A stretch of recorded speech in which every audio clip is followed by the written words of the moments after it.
Доктор Пановски, вакцинацијата е спасот за пандемијата, но загрижува тоа што 70% од населението нема доверба во вакцината.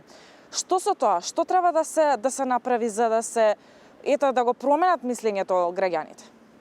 Па мислам дека нема потреба да се терат, тие што не сакаат да се вакцинираат, поише за нас што сакаме да се вакцинираме ќе останат вакцини.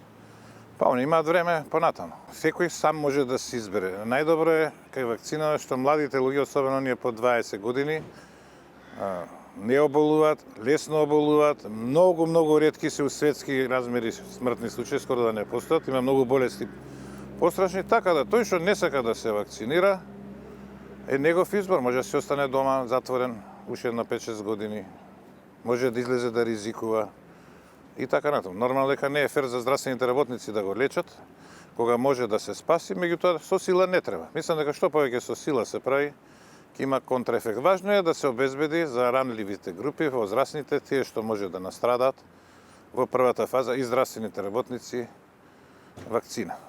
Во однос на мутацијата на вирусот се појави мутација на COVID-19, се појави во повеќе европски земји и се очекува можеби кај нас да дојде тоа. Што треба да направи државата во 2021 година за да не нас најде истото сценарио како изминатата година?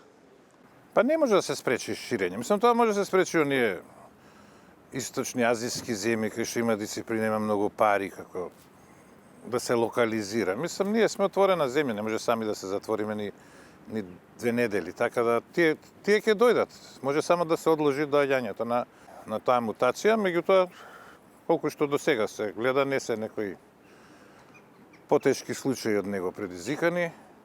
Може ќе има некој мал бран ако стигне пред вакцината. А ако стигне после вакцината, веројатно и нема да се осети. Значи, ширењето на болеста некогаш е и добро, бидејќи гледате дека бројот на случаи се намалува.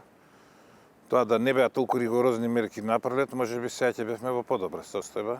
Доктор Пановски, што прогнозирате за оваа нова 2021 година во однос на пандемијата и како ќе ја оцените изминатата година? Значи, очекувам овој тренд на намалување да продолжи оваа година, негде да почнеме по-нормално да живееме од април, кој ќе може да излегуваме, кој ќе можеме надвор да седнеме во парк, во кафана, повеќе луѓе. И сега можеме, меѓутоа сега можеш кратко време. Значи, по-лесно да децата да играат, да имаме поише витамин Д, сонце, и тогаш би дошла и вакцината, и мислам од јуни дека ќе биде по-добро летото 2021 отколку 2020 година, и очекувам од септември да почнеме нормално да живееме. Не ја признам оваа нова нормалност, ова е ненормално. Значи да почнеме нормално да живееме повторно, односно, ја лично очекувам да студентите ги гледам кога предам, да биде физичко присуство, бидејќи до година ми е последна учебна година и би сакал на тој начин да завршам пред да се пензионирам. Исто така, градинките, основното, средното училиште да работат со полна пара, и тоа е, мислам, враќање на животот. Повторно ќе има маски, ќе имаме проблем сега да се откажеме од маските.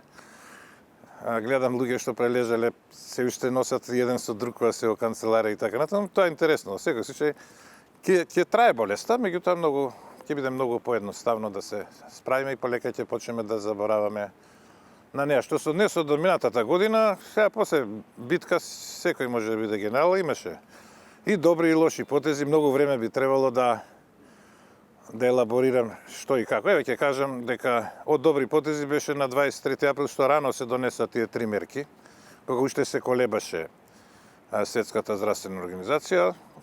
Има и други, сега немам време да ги набројам. Од лошите не ми е логично зашто приватните лаборатории не беа вклучени во системот. Ако не првите месец-два, зашто до сега не се вклучени, бидејќи цената која фондот ја признава е сосема пристојна, бидејќи јас веќе работам во лабораторија, знам колку е набавната цена. Значи, ако не треба профит, и со таа цена ќе работат со профит, да не зборам колкав профит до сега се. Зошто тоа не е направено, не знам. Тоа е најноставна процедура да може да се тестираат сите бесплатно, бидејќи во епидемија, пандемија не сме да има диференцијација, имаше дури во почетокот од тестирањето и се уште има. Тие што имаат пари се тестираат побрзо, тие што немаат, можеби воопшто не се тестираат и ги губиме како бројка.